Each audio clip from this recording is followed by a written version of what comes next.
Jumpa lagi kita di dalam Sekolah Birokrasi Channel. Topik kita kali ini agak bersifat teknis karena berkaitan erat dengan bagaimana meningkatkan skor atau nilai di dalam pelaksanaan reformasi birokrasi. Kali ini kita akan membahas mengenai penguatan dan penataan organisasi. Hal ini menjadi sangat penting karena merupakan salah satu 5 program prioritas Presiden Jokowi dalam 5 tahun periode masa jabatan beliau, di mana di dalam pidato visi Indonesia yang dikemukakan pada tanggal 14 Juli tahun 2019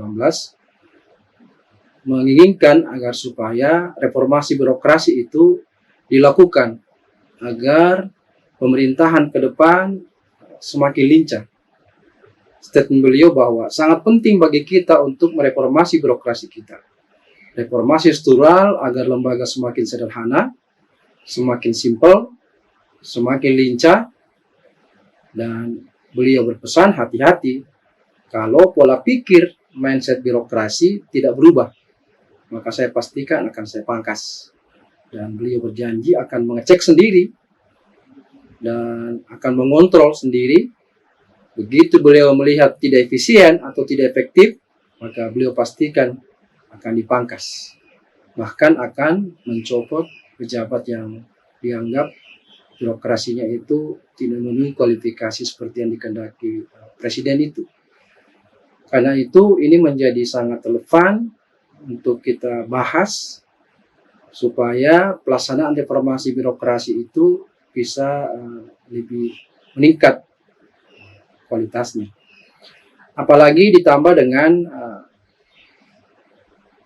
dikeluarkannya Permenpan nomor 25 tahun 2020 berkaitan dengan roadmap reformasi birokrasi yang kemudian ditindaklanjuti dalam Permenpan EB nomor 26 tahun 2020 mengenai evaluasi pelaksanaan RB, di mana sistem evaluasinya itu sangat berbeda sekali dibandingkan dengan periode sebelumnya.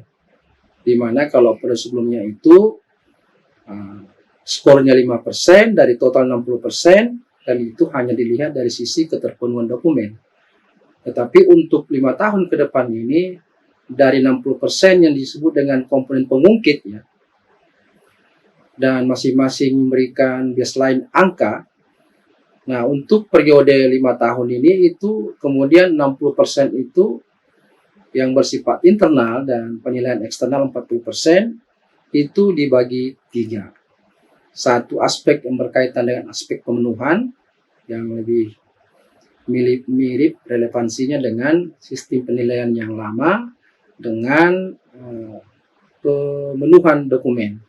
Tetapi untuk periode yang baru ini, selain pemenuh aspek dokumennya tadi, ada juga namanya pengukuran berkaitan dengan hasil antara. Nah, itu ditambah dengan aspek reform, maksudnya itu implementasinya seperti apa. Nah, ini yang 60% dibagi menjadi 30, 10, 20, jadi 60%. Nah, di dalam konteks birokrasi ini, kita tahu bahwa birokrasi ini merupakan kendaraan yang dipakai oleh seluruh pemerintah daerah, terutama kepala daerah, karena setiap kepala daerah itu ketika dia mencalonkan diri itu sudah merumuskan sejumlah program-program prioritas yang dipandang penting ketika nanti terpilih menjabat kepala daerah selama 5 tahun. Nah, tentu jika birokrasi ini kemudian tidak tepat ya, baik dari sisi besaran,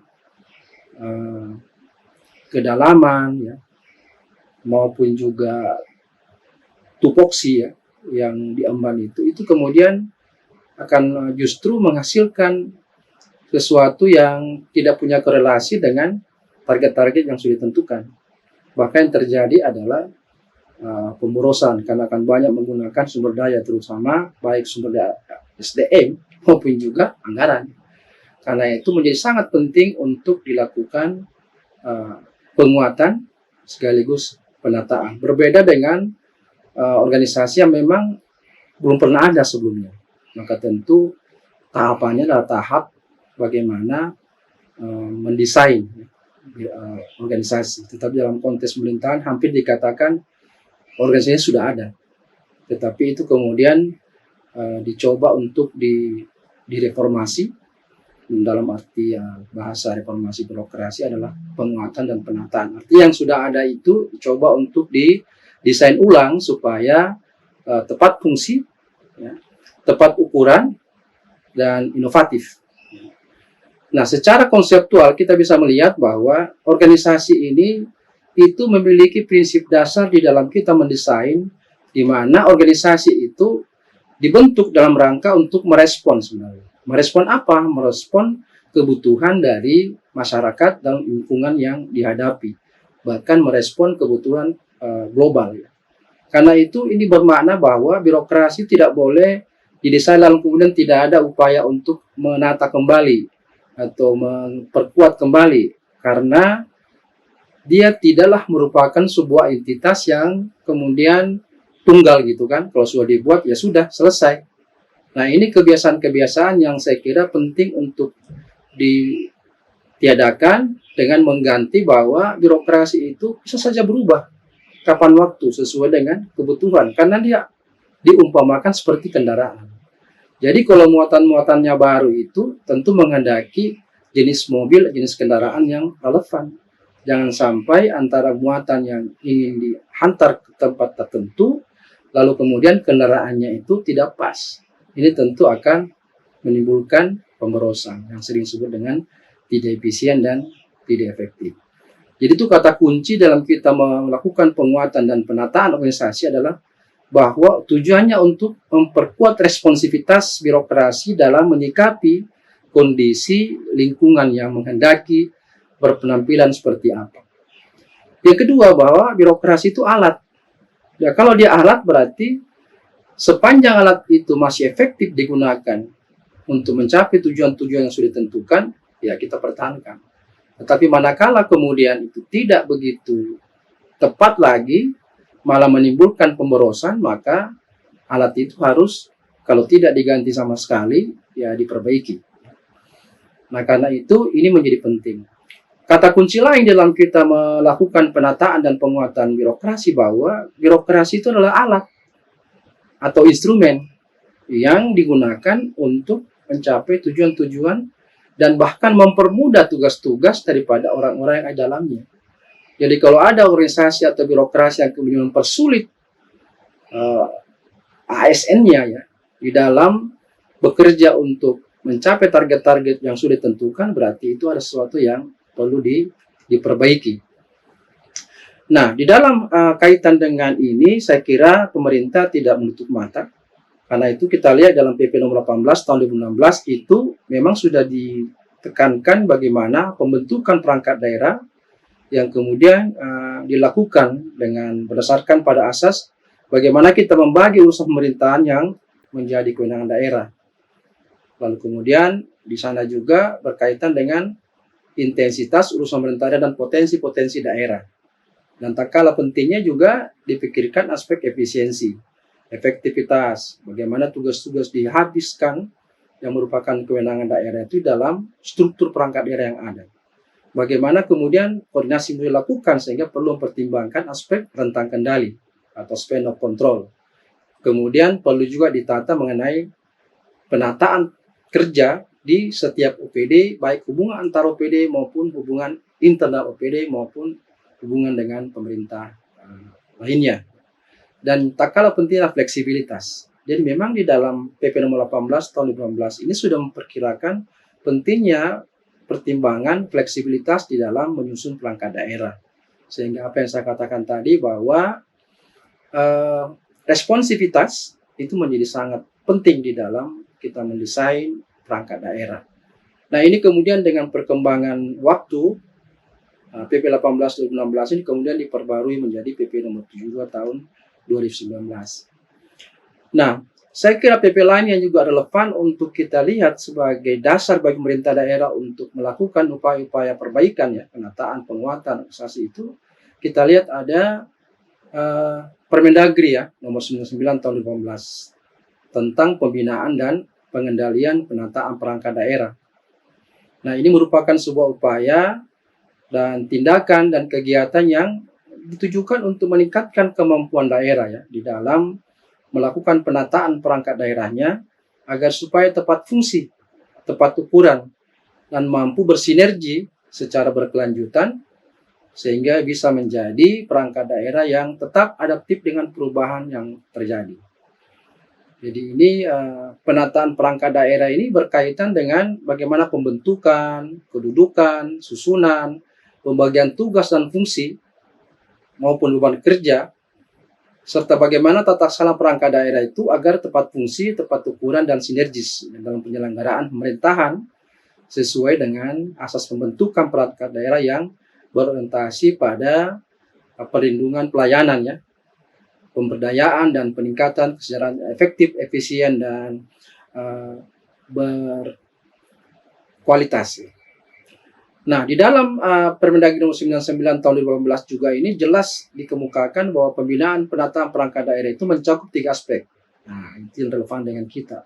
Berkaitan dengan struktur organisasi, berkaitan dengan budaya organisasi, dan tentu inovasi. Jadi 3 dasar ini itu menjadi asumsi dasar dalam kita melakukan penataan dan penguatan organisasi perangkat daerah. Nah, karena itu saya kira relevan dalam konteks sekarang ini bahwa pemerintah saat ini dimanapun levelnya menghadapi 3 aspek yang harus ditransformasi agar supaya target-target maupun visi dan visi daripada visi dan misi daripada pemerintah daerah itu bisa tercapai, yaitu pentingnya melakukan transformasi struktural. Inilah yang saya kira punya relevansi dengan apa yang menjadi program prioritas Jokowi, lalu beberapa peraturan yang saya sudah sebutkan tadi. Jadi sebenarnya sangat mendukung. Cuma kadang-kadang prakteknya di daerah itu kurang direspon ya, kurang diterjemahkan dengan cepat, sehingga perangkat daerahnya itu cenderung itu menjiplak perangkat daerah di tempat lain. Padahal prinsipnya karena dia adalah respon terhadap kondisi di mana dia berada, maka tentu ada perbedaan antara misalnya di kabupaten ya. Walaupun satu provinsi, tetapi itu akan berbeda jenis maupun juga besaran dan tugas-tugasnya. Karena berbeda situasi dan kondisi lingkungan di mana kabupaten itu berada. Nah, ini yang kadang-kadang kurang dihayati gitu ya. Sehingga prinsip responsivitas itu tidak terjadi gitu. Yang ada adalah mempertahankan yang ada.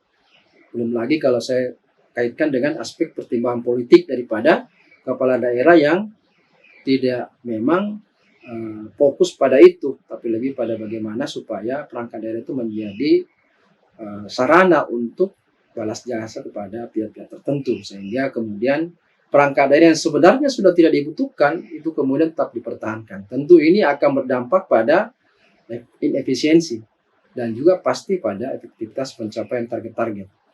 Jadi 3 transformasi yang dibutuhkan pemerintah saat ini. Yang pertama saya sebut tadi transformasi struktural, dan ini relevan yang kita bicarakan. Kemudian juga transformasi kultural yang sudah disinggung tadi di Permendagri 99 tahun 2018. Dan yang tak kalah pentingnya sekarang yang tengah kita hadapi ini adalah transformasi digital, di mana mekanisme kerja sekarang ini dituntut karena keadaan, kemudian kita bekerja bahkan tidak di kantor lagi, tetapi work from home. Nah, ini tentu menghendaki bagaimana birokrasi itu mengadaptasi diri terhadap kemampuan digital di dalam membantu proses birokrasi berlangsung, baik berkaitan dengan aplikasinya sendiri maupun iliterasinya atau tingkat pemahaman kemelekan daripada ASN mengenai pemanfaatan IT di dalam mereka menjalankan tugas-tugasnya. Nah, ini yang saya kira menjadi penting sehingga pembahasan kita mengenai penguatan dan penantanaan daripada organisasi perangkat daerah atau birokrasi ini menjadi sangat penting. Nah, kalau kita bicara mengenai bagaimana meningkatkan skor ya, agar supaya penguatan dan penataan birokrasi atau perangkat daerah ini bisa meningkat. Di dalam sistem perhitungan yang baru ini, di dalam Permenpan 25 2020 ini, itu ada 4 ya indikator keberhasilan ketika dikatakan bahwa perangkat daerah itu telah melakukan penguatan dan penataan perangkat daerah. Yang pertama itu berkaitan dengan apakah organisasi perangkat daerah itu tidak ditemukan lagi adanya tumpang tindih tugas pokok dan fungsi secara internal. Nah, ini tentu berkait erat dengan kemampuan daerah itu untuk menyusun peta proses bisnis atau ketata laksanaan sebagai bagian dari 8 area pengungkit reformasi birokrasi. Dan itu akan kita bahas secara sendiri. Tetapi bahwa untuk menyusun bagaimana supaya birokrasi tidak terjadi tumpang tindih, penting disusun melalui peta proses bisnis, di mana prinsipnya bahwa apakah kita mampu menunjukkan ketika misalnya dievaluasi itu bahwa desain organisasi yang dibangun itu bertumpu atau menyesuaikan diri dengan Renstra. Kalau kementerian, kalau pemerintah daerah itu RPJMD, ya, 5 tahunan.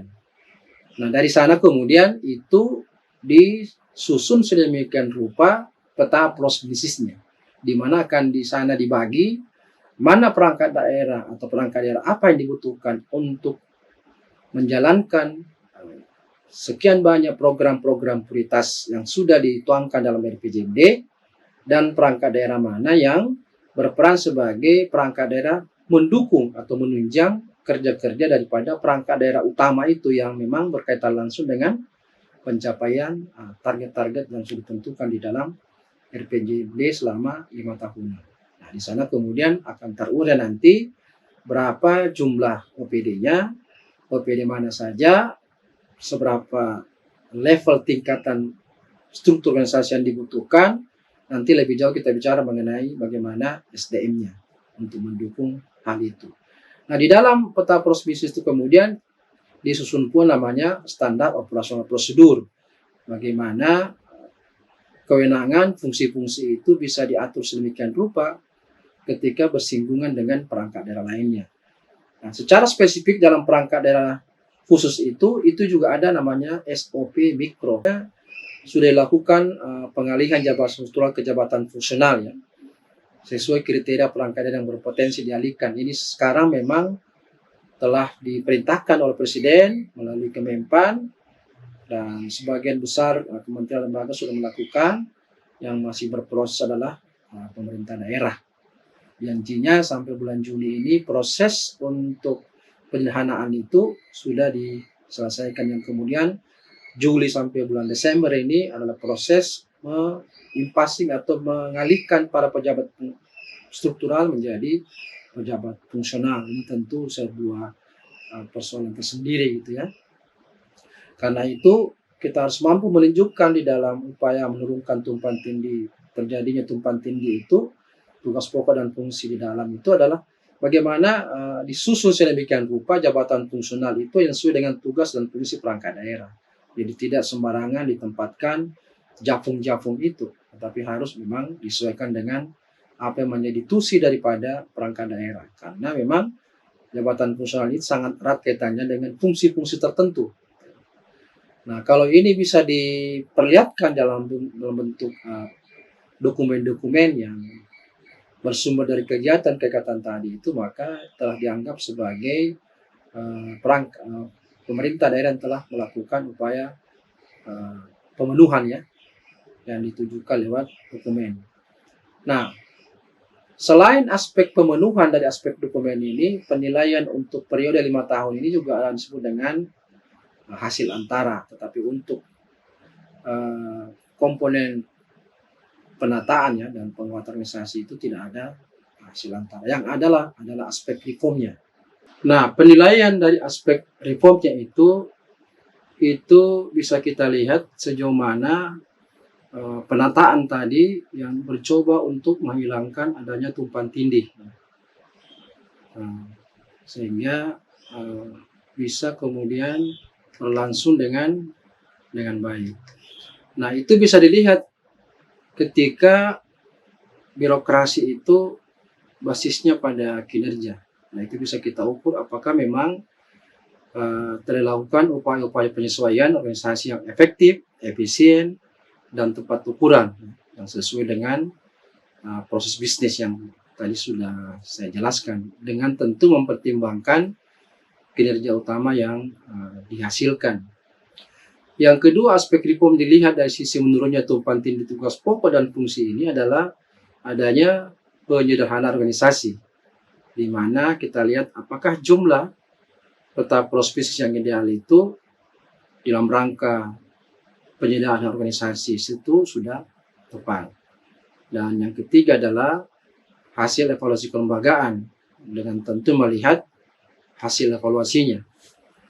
Nah, ukuran keberhasilan kedua adalah meningkatnya kapasitas pemerintah daerah di dalam melaksanakan tugas dan fungsinya. Tentu ini kegiatannya lah melakukan evaluasi kelembagaan. Berbagai macam saya kira kegiatan yang harus kita lakukan untuk bisa melakukan evaluasi kelembagaan itu, yaitu mengevaluasi di kegiatan pertama tadi, yaitu menilai ketepatan fungsi dan ketepatan ukuran organisasi. Itu kegiatan-kegiatan yang saya kira penting untuk kita lakukan dalam kaitan dengan upaya mengevaluasi bagaimana kelembagaan itu mampu meningkatkan kapasitasnya. Jadi hal yang penting untuk juga dievaluasi adalah apakah memang telah diukur jenjang organisasinya. Nah, kalau daerah itu kan sebelum ada upaya untuk merespon ya tuntutan presiden untuk menghilangkan eselon 3/4, apakah itu memang sudah dievaluasi dengan baik sehingga struktur yang masih dipertahankan itu betul-betul memang bisa efektif di dalam menunjang pencapaian tugas-tugas pokok ya. Kemudian juga aspek yang penting dievaluasi adalah satuan organisasi yang berbeda tujuan, namun ditempatkan dalam satu kelompok gitu ya. Nah, jadi tadi kelompok OPD utama dan ada OPD penunjang. Itu juga harus dievaluasi. Apakah memang sudah betul-betul jelas batas demarkasinya sehingga tidak terjadi nanti tumpang tindih. Nah, hal yang lain yang perlu mungkin dievaluasi, apakah di dalam struktur yang ada itu tidak memungkinkan adanya pejabat itu kemudian memiliki atasan yang sama ya. Jadi jangan sampai ada kemudian ada yang melapor ke pejabat, maksudnya lebih dari satu orang. Tapi yang penting itu harus dihilangkan sebagai rupa sehingga tidak ada dualisme di dalam pemberian perintah oleh atasan. Nah, termasuk di sini apakah kemudian unit-unit yang sudah dibentuk itu melalui tugas dan fungsi yang tepat itu mampu berkinerja ya sesuai dengan target-target yang sudah ditentukan.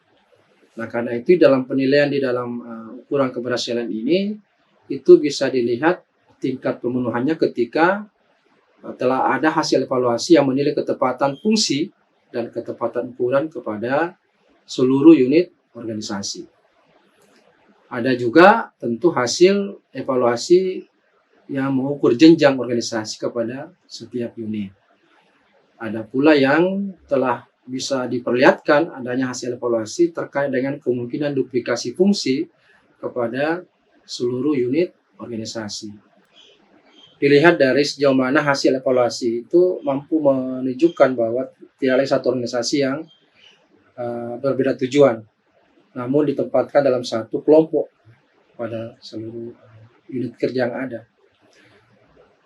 Kegiatan-kegiatan lain ya, atau tingkat pemenuhan lain yang harus diperlihatkan bahwa apakah memang hasil evaluasinya itu tidak lagi kemungkinannya ada pejabat yang melapor kepada lebih dari seorang atasan. Termasuk juga hasil evaluasi itu telah melakukan upaya-upaya penyesuaian terkait dengan tugas pokok dan fungsi dengan sasaran kinerja di setiap unit organisasi, terutama kepada organisasi atau unit di atasnya. Aspek pemenuhan lain yang saya kira penting untuk kita perhatikan bahwa apakah memang telah dianalisis rentang kendali ya terhadap struktur yang langsung berada di bawahnya.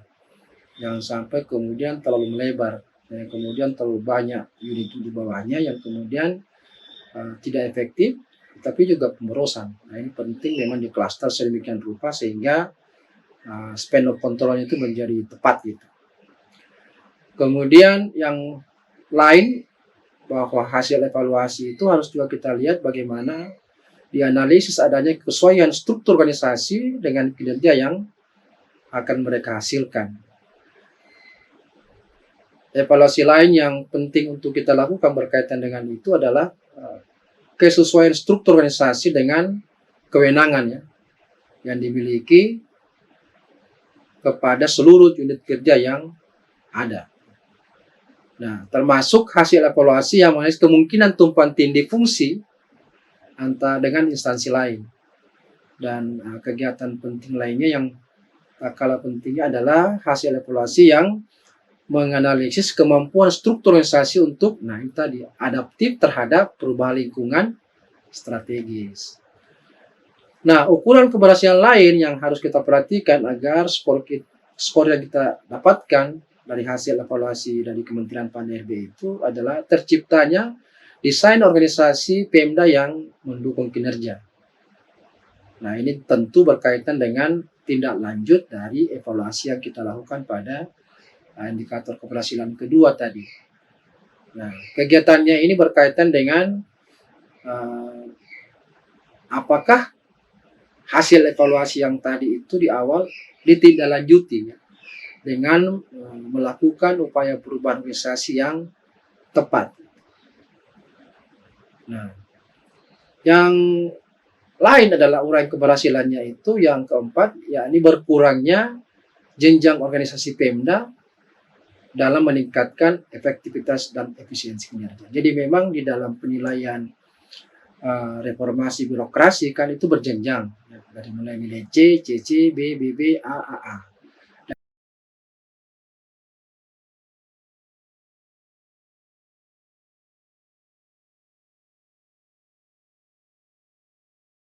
Dan kalau setiap pemerintah daerah ingin mendapatkan perangkat atau peringkat kategori unggul AA itu, maka memang salah satu pertimbangannya adalah apakah pemerintah daerah tersebut telah berkurang ya jenjang organisasinya.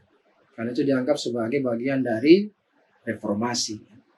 Karena itu hasil evaluasi tadi betul-betul ditindaklanjuti sehingga ujungnya itu pada pengurangan jenjang organisasi. Dan sekarang ini sangat terbantu karena adanya perintah presiden. Sehingga bagaimana kemudian Pemda itu betul-betul cermat untuk mempertahankan struktur yang ada itu betul-betul karena tidak tergantikan. Terutama keterkaitannya dengan apakah memang ada jabatan fungsional yang bisa menggantikan. Kalau tidak ada atau mungkin tidak bisa jelas jabatan fungsionalnya, mungkin masih bisa dipertahankan. Nah, jadi dalam kedua aspek ini, baik terciptanya dasar organisasi Pemda yang mendukung kinerja, maupun berkurangnya jumlah jenjang organisasi di Pemda itu, maka ukuran keberhasilannya itu atau aspek reformnya itu kita bisa lihat dari apakah memang kemudian telah dilakukan penyusunan organisasi yang efektif, efisien, dan tepat ukuran sesuai dengan proses bisnis dengan mempertimbangkan kinerja utama yang dihasilkan. Nah, tentu ini berkaitan dengan IKU-nya ya, indikator kinerja utama, maupun IKK-nya ya. Yang kedua adalah apakah jumlah peta provinsi yang ideal itu digunakan ya dalam rangka untuk penyederhanaan organisasi. Jadi ada keterkaitan dengan apakah hasil peta provinsi itu digunakan di dalam menata, baik dalam pengertian di awal tadi, penguatan dan penataan itu birokrasi. Sehingga ada relevansi bahwa betul-betul sekian jumlah organisasi dengan bagian-bagiannya itu memang dibentuk dengan menggunakan pola pikir bagaimana RPJMD itu di cascading, lalu kemudian ditindaklanjuti dengan penyusunan peta provinsi yang kemudian membagi perangkat daerah itu ke dalam perangkat daerah utama dan penunjang, lalu kemudian bagaimana RPJMD di cascading menjadi renstra di masing-masing OPD berangkat dari hasil penyusunan peta provinsi. Jadi inilah saya kira memang aspek-aspek penting yang harus kita perhatikan di pemerintah daerah bahwa sistem penilaian pelaksanaan reformasi birokrasi khususnya berkaitan dengan komponen internal daripada reformasi birokrasi yang terdiri atas 8 area perubahan ini yang kita bicarakan khususnya berkaitan dengan penguatan dan penataan kelembagaan pemerintah daerah ini itu bisa optimal ya nilainya dengan memperhatikan 3 tadi indikator keberhasilan ya. Saya kira ini yang saya sampaikan. Saya ingatkan jika penonton belum subscribe channel ini silakan, dan jika sudah jangan lupa like and comment. Demikian, salam reformasi birokrasi.